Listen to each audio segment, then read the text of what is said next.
alunos do segundo ano. Vamos dar início à terceira semana do plano de estudo do doutorado. Nessa terceira semana, continuando com o tema saúde, falamos sobre a prevenção ao uso de álcool. Então, a gente sabe que o alcoolismo é uma doença crônica que consiste no consumo compulsivo, né, fazendo com que o indivíduo ele se torne cada vez mais tolerante a ele, causando crises de abstinência quando não ingerido. Então, as crises se caracterizam por meio de tremores, irritabilidade, náusea, ansiedade, taquicardia e pupila dilatada. Por se tratar de uma sociedade em que o uso do álcool ele é considerado um comportamento um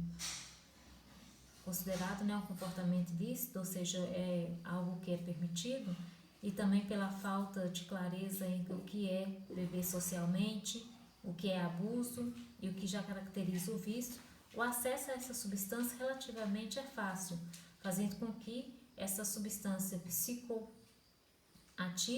ela é mais popular do mundo. Assim, não é raro a gente ver adolescentes ou até mesmo crianças fazendo uso dessa substância e a ingestão dessas bebidas causando até comportamentos de embriaguez. Porém, vale lembrar que o alcoolismo ele não se dá assim, o vício ele não é de forma imediata. Geralmente ele vai se tornando vício com um hábito, então tornando um papel de destaque na vida da pessoa que faz o uso. Então a embriaguez, a alteração drástica de humor e após a ressaca moral vão se tornando cada vez mais frequentes e com casos sucessivos de abuso do álcool.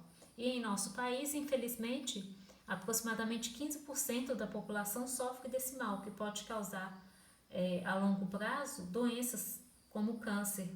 Aí temos o câncer de boca, o de língua, o câncer no fígado, entre outras regiões do sistema digestório. E essas causas podem causar também danos cerebrais, que são irreversíveis, problemas no sistema cardíaco, malformações no caso das gestantes que consomem bastante álcool e a diminuição da produtividade no trabalho. Então, além de causar problemas, tanto para a pessoa que faz a utilização do álcool, esse efeito também no indivíduo ele pode gerar desconforto, até consequências mais drásticas a outras pessoas.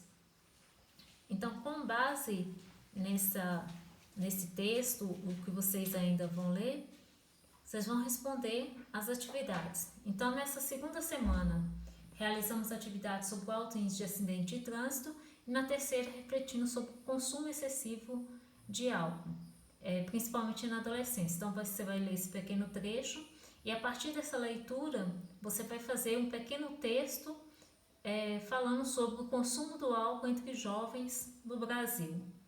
Quais são os riscos, quais são as consequências do uso abusivo do álcool e como elas podem ser evitadas. Na questão 2, na atividade 2, fala sobre a lei seca.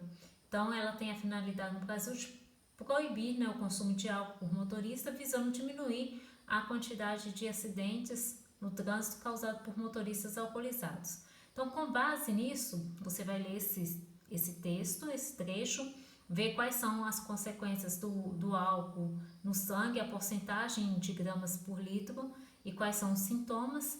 E com essa detecção, você vai responder de acordo com a lei seca, que tem por finalidade proibir o consumo de álcool por motorista, no seu ponto de vista, essa lei conseguiu alcançar sua finalidade?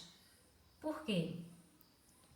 E na próxima questão, na questão 2, você vai ler o trecho, a pergunta, vai comparar a quantidade de álcool presente em cada bebida e as consequências dela, o efeito dela no cérebro e responder a seguinte questão.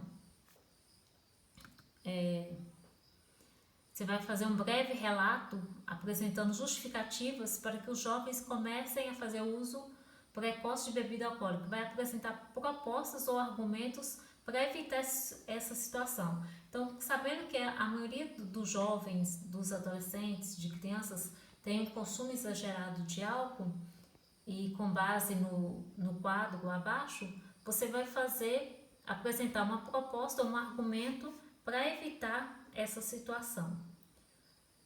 Então, na questão do Enem, lendo sobre os acidentes de trânsito causados por álcool e o efeito do álcool no sangue, você vai responder a pergunta: uma pessoa que toma 3 latas de cerveja provavelmente vai apresentar o quê? O que vai haver? Queda de atenção, aparente normalidade, confusão mental, difusão digestiva, estupor e risco de parada respiratória. Qual das questões